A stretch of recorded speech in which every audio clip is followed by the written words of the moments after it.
Hey, this is Mark Moore, aka Tuxedo Mark, in various places on the internet. It's 1:47 p.m. according to computer clock on Saturday, May 30th, 2015. And I'm back after a while of not recording new vlogs.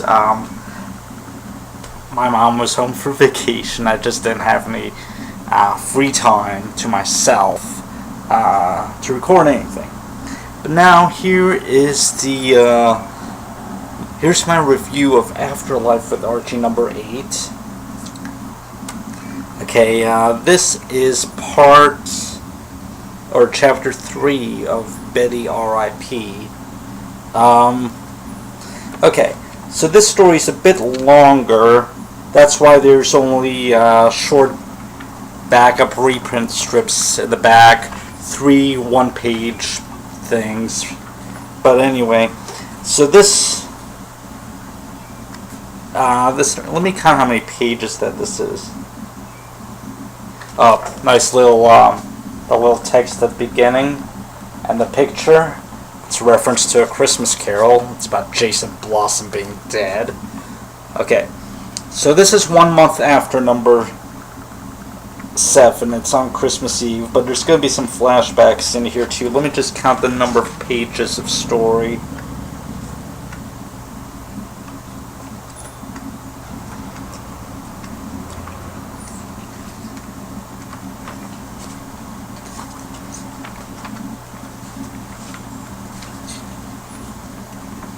I think 25 plus this at the beginning, so that would be like 26, I guess. But it's a bit longer, I guess, to make up for the delays. Maybe, I'm not sure.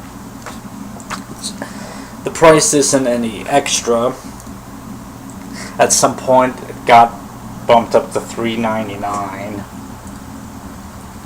I'm not sure when that happened. I think it was $2.99 when the series started back in 2013. Anyway, there are a few things going on. They're staying at a hotel. They're hunkered down for Christmas Eve. It's haunted like the Overlook in The Shining. In fact, Roberto Aguirre-Sacasa mentions The Shining as one of the things that they're paying tribute to in this issue. And also The Others and Shirley Jackson's Haunting of Hill House. Okay. And also The Lottery.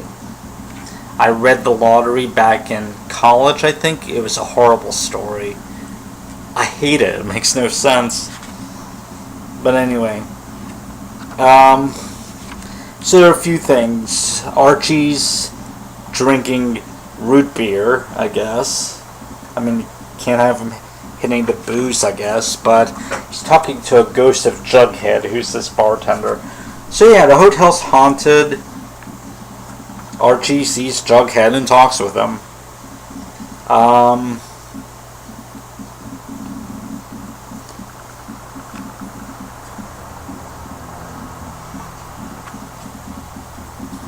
Let's see.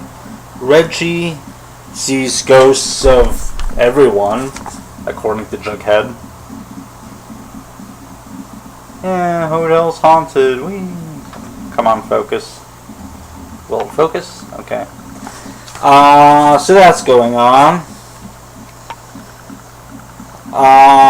Mary, Archie's mother, tells a story about how the citizens of Riverdale, like the founding citizens, I don't know about the founding citizens, but like the founding families. She tells the story that her grandmother Beatrice had told her once when she was little, just out of the blue. Back during like World War II, I think. I think it was II. I don't know if they really specify. They struck some bargain with I don't know if these are. I think these are supposed to be Sabrina's aunts, but maybe it was too early for that. Well, they're witches. Who knows? But something about a tribute of a child once per generation, just one child, in order to keep all of the children of Riverdale safe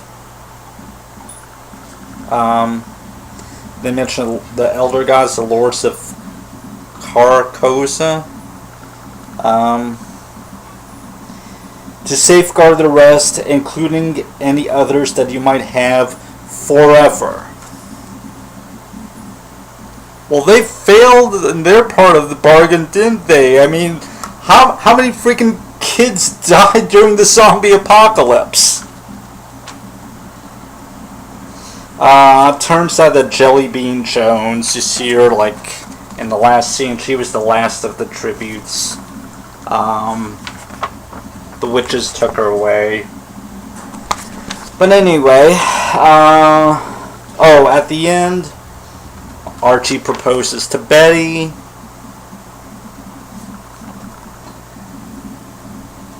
Betty accepts, but they won't get married until her 18th birthday.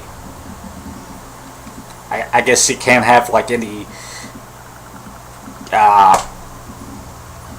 underage sex or something. Whatever. Who cares at this point? The world's been destroyed, pretty much. It's like, there's no legal system, there's no... Who's gonna marry them? And what's the point of marriage at this point? But we do learn, after her 18th birthday in 3 months, so I guess that would be... Late March would be her birthday. Doesn't matter. I mean, Betty's been called a Libra in, like, the comic books, which would make her, like, late October, I think, as a birthday. But also on the Archie Comics official website, they had once declared her a Cancer, and her birthday was in June, and it doesn't matter. But anyway. Is this supposed to be during senior year? Like, is that why should we be turning 18? And what is it, December of 2013 still? Or is it December of 2014 maybe? There's been so many delays with this title that you really can't tell anymore. The other big thing involves Cheryl.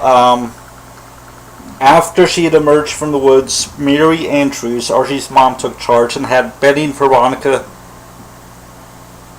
clean her up. So they take her away and take care of her. Archie and Mr. Lodge get into an argument. They have a vote, a public vote, as to whether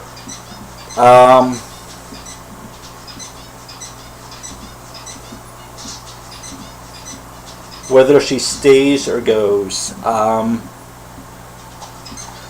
Just to run down the list of votes, Lodge goes.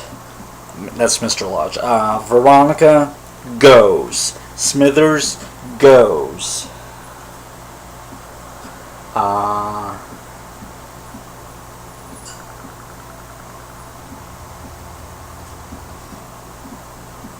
Reggie stays.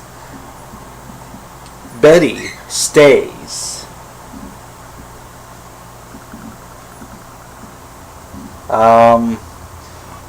Nancy's horrible. Well, first of all, she votes goes, and she also votes that. She also says Chuck votes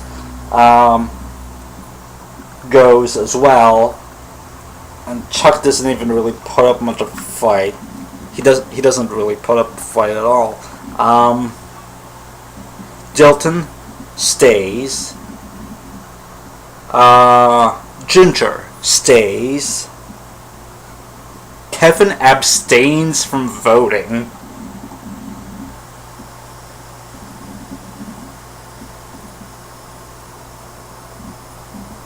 Okay, so Kevin says his dad died in the Gulf War. First of all, his dad was still alive for normal continuity, but died in the Gulf War. That caused some confusion among fans.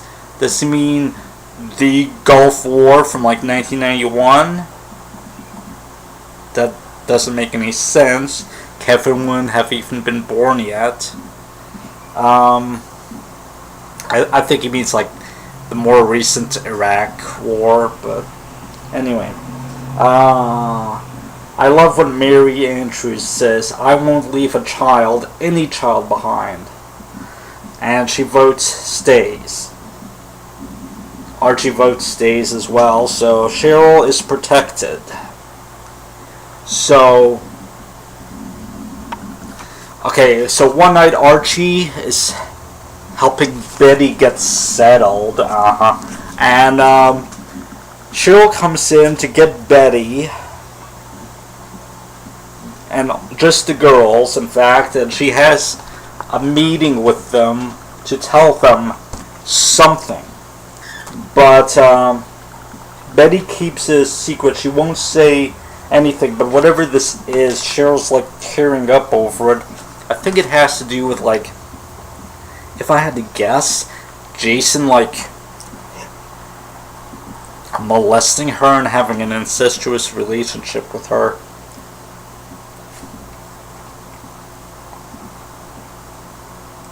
Oh yeah, to hear the truth about me and Jason. So, the only thing that Betty would say to Archie, she comes back to the room and says, Do you believe in evil, Archie? Because I'm starting to. I'm really, really starting to. Archie says that whatever Cheryl had said took away Betty's innocence. Yeah, whatever Cheryl told Betty and the other girls that night, it did something not even the zombies had been able to do. It took away Betty's innocence. It took away her hope.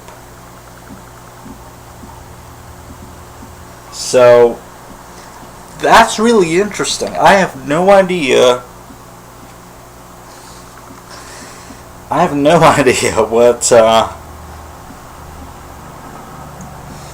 there's so much mystery regarding Cheryl at this point, and she's really the most interesting character in this book.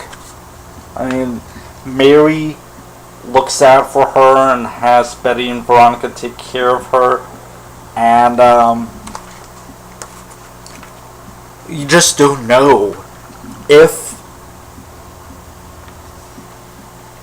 she's innocent and a zombie had attacked Jason, as she said, and that's where the blood came from, or if she had murdered Jason. Is she a murderer?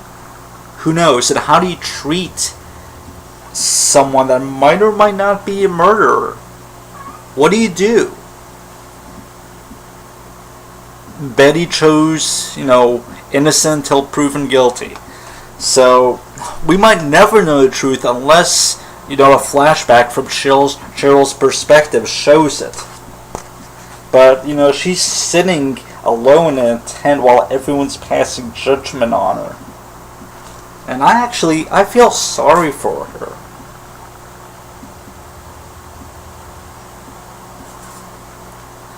But anyway.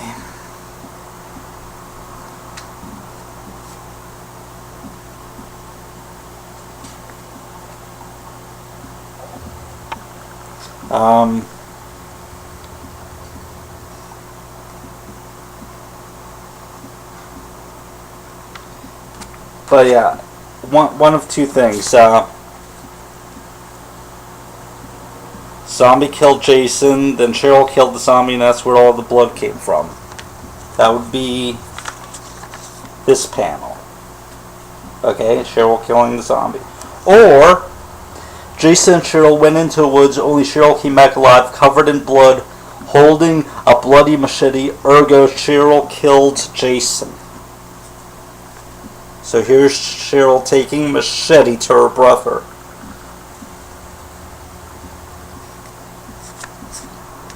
Again, what do you do? They voted, and ultimately the majority won out. They voted to trust her.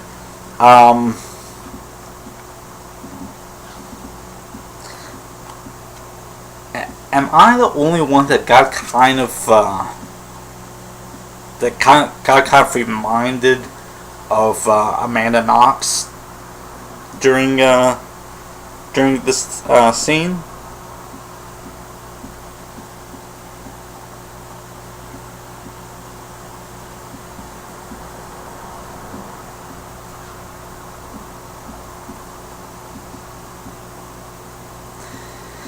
Oh, I forgot to mention, Reggie gets a censored but still very obvious curse word. Yeah, that's awesome. So overall, great issue. We got a Christmas issue in, freaking May.